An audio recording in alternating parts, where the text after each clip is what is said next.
all of the Gospels, according to some of the greatest scholars of Christianity, are anonymous. But they were recorded. They don't know who wrote them. Very early They on. don't know who wrote them. Why? Because the authors of the Gospels never declared who they were. So how can you make a claim that the authors were eyewitnesses when you don't know who the authors were? As I studied more and more, I became convinced that the New Testament Gospels were not written by eyewitnesses or by people who knew eyewitnesses. It is factually wrong to say that most New Testament scholars think we know who wrote the Gospels. So how can you make a claim that the authors Ages were ago, eyewitnesses when you don't know who the authors were? For nearly 2,000 years, billions have based their cherished beliefs on the claims found in 4 books: Matthew, Mark, Luke, and John. And within these books, we discover the way, the truth, and the life that Jesus offers to a broken world. And their accounts came from eyewitnesses. That is at least what they claim. But many accuse these books of not being what they seem. Capturing Christianity is devoted to uncovering the truth behind Christianity's claims, interviewing some of the top minds in philosophy, history, science, and beyond. Now, I'm a Christian, and I believe that God wants us to know Him, and He's made a way for us to do that through His Son and through His Word. But if we can't be sure who wrote the Gospels, or if their accounts were even factual, then it raises pretty serious problems for the Christian faith. You have to accept its stories with a kind of willing, almost loving suspension of disbelief. Because if you actually saw the whole thing raw and uncut, you would never trust it blindly again. A ridiculous amount of ink has been spilled both attacking and defending the Gospels, and it's pretty easy to understand why. Your whole eternal future may depend upon it. There is only one thing, through one person, at one time, in all of history, that can get you to heaven. And that is the sacrificial, substitutionary death of Jesus Christ, the Son of God, who died in your behalf so you would not have to die in your sin. That is the gospel. So in this series, we will investigate the trustworthiness of the claim that the Gospels are drawn from accurate eyewitness sources. And much of it will be focusing on research actually just recently published that could have a pretty major impact on the entire debate. But if you're like me, I'm not an expert in New Testament scholarship, so I want to sort of first step back and consider the broader perspective before delving into specific details. The 4 Gospels, Matthew, Mark, Luke, and John, are the initial books of the New Testament of the Bible. They provide accounts of the life, teachings, death, and resurrection of Jesus Christ. Scholars generally agree that these Gospels were written between the 1st and 2nd century AD, and in comparison to other historical works, the manuscript evidence for the Gospels is remarkably robust. But first, what do I mean by manuscript evidence? Well, we don't have the original gospel manuscripts, so we rely on what manuscripts we can find that have survived. The more ancient they are and the more we can find, the better, if we want to be confident that what we read today matches the originals. But manuscript evidence for ancient works is usually pretty scarce and separated by many hundreds of years from the original. We have less than a dozen manuscripts of Aristotle's Poetics, and the earliest one that we can go back to is over 1,000 years after the writing. Julius Caesar's Gallic Wars, less than a dozen.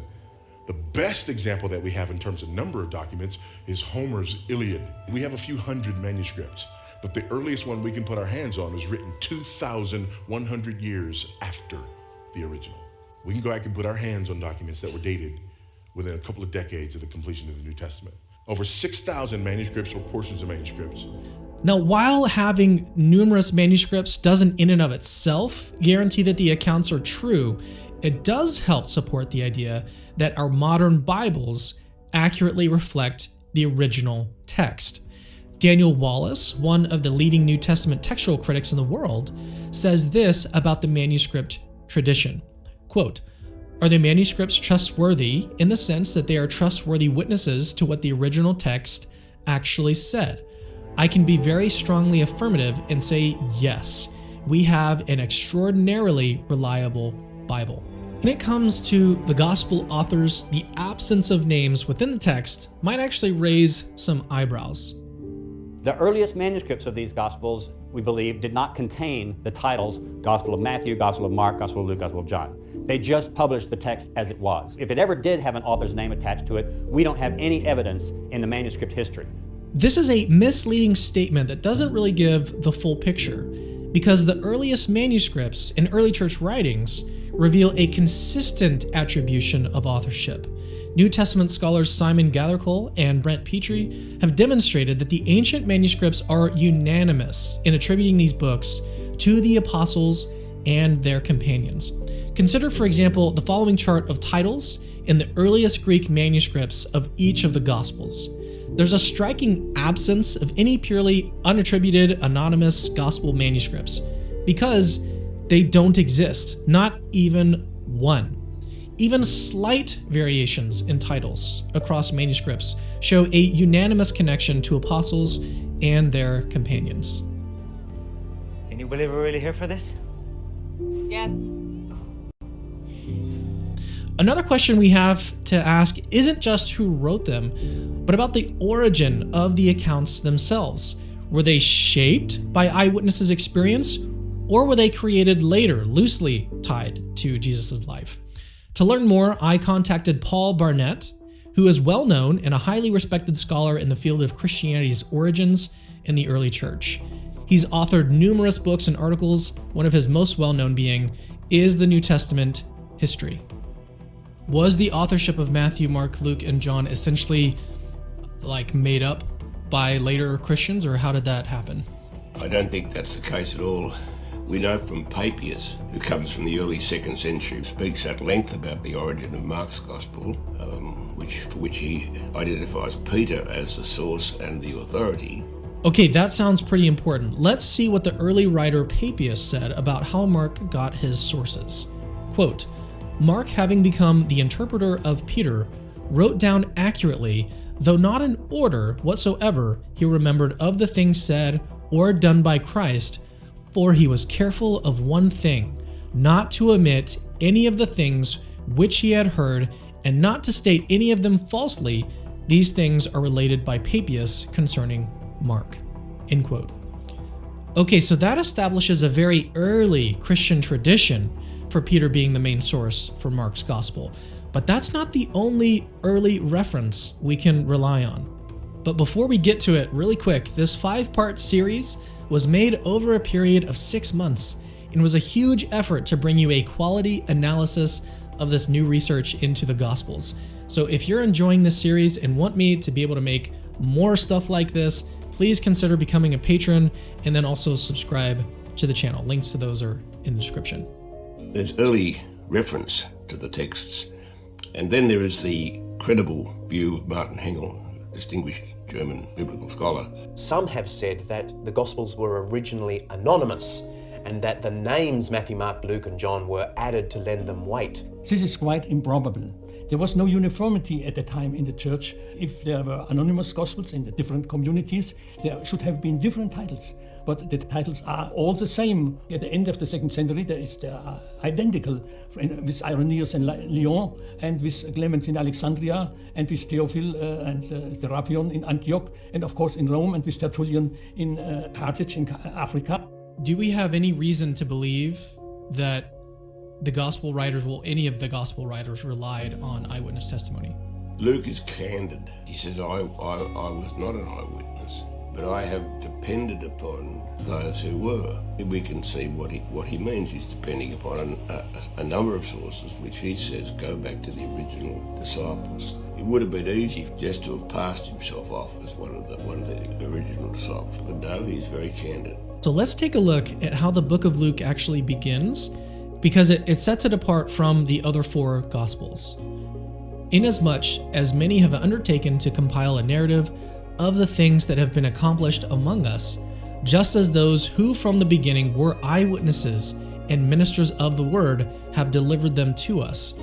It seemed good to me also, having followed all things closely from some time past, to write an orderly account for you, most excellent Theophilus, that you may have certainty concerning the things you have been taught. So this is actually really interesting. Whoever wrote Luke was careful to clarify to his reader that he was not personally an eyewitness to some of the things that he wrote about, but that he had gone back to eyewitnesses to create his account of Jesus' life. If you really wanted to give your book authority, so you're just forging it, why would you attribute your gospel to Mark or Luke? When I was younger, I used to think they were apostles, but they're not. Neither one of them were eyewitnesses to Jesus. They were the companions of apostles. If you want to give authority, why not attribute your gospel falsely to Peter? If you're faking it, why not go straight to the top and say the gospel of Jesus himself? But they didn't do that. Why? Because they were never anonymous, and they weren't forged, and they weren't falsely attributed. Fake gospels are usually pretty obvious to us today, and the early church didn't really take them seriously either. It's from the Gospel of Mary Magdalene herself. When you think about it, Luke's admission not to have been an eyewitness, but to have interviewed eyewitnesses, fits well within the context of the early Christian church. I saw what you did to the leper on the road this morning. After Jesus' resurrection, these 12 and the other witnesses to Jesus' life didn't just disappear from the face of the earth. They must have played an active role as sources for early believers like Luke the evangelist, who wanted to know the facts behind the faith that they had embraced. To get some more perspective on this, I actually talked to Dr. William Lane Craig. Many of you might know him for his philosophical works, but he's also an expert on the historical roots of Christianity. Do you think that certain key eyewitnesses played a role in influencing the Gospels? And then do you believe that Jesus even chose specific eyewitnesses to carry on his message? It is historically well established that Jesus, during his lifetime, chose 12 disciples who would carry on his ministry and work. And the authority of these earliest disciples was extraordinarily strong in the early church. Their testimony could not be ignored. And therefore, as long as they were alive, they would provide a controlling check on any tendencies to elaborate the traditions of Jesus' life in a contrary direction. So if we take the traditional authorship of Luke Acts seriously, Luke would have been in a perfect place to interview eyewitnesses. In various biblical texts, Luke is mentioned as a traveling companion to the Apostle Paul and identified as a physician. Traditionally, the authorship of both the Gospel of Luke and the book of Acts is attributed to him, and together, these two books form the most extensive contribution by a single author in the New Testament. Luke's writings reveal an impressive command of the Greek language, suggesting that he was very well educated. Papyrus! The earliest manuscript of Luke's Gospel dates back to approximately AD 200 and attributes the work to Luke, interestingly enough.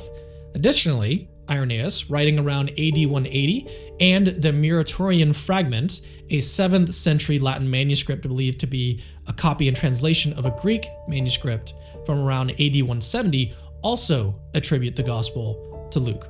However, many skeptics have their doubts. The preface to Luke, he says, yeah, a lot of stuff has been written about this, but I have carefully checked it from the beginning. What did those who were eyewitnesses of the word say? And that doesn't imply they were his contemporaries. There is such a thing as a history of propaganda. That's why some of the stuff reported is not necessarily true. They weren't just mistaken, they're rewriting the past. In case you don't know, that was Robert Price. He's a skeptical New Testament scholar. Price here claims that Luke, like other historians, could claim to write history, but in fact be untruthful. So was Luke, in fact, not even a contemporary? And should we take anything Luke says at face value? Many scholars believe that there are good reasons to take Luke seriously as a historian. Scholars like Liddy McGrew, Craig Keener, and Colin Hamer, for example. We'll interview the first two scholars in this series, but sadly Colin Hamer passed away from cancer in 1987. But here is William Lane Craig discussing Hamer's scholarship on the book of Acts. The book of Acts overlaps significantly with the secular history of the ancient Roman world.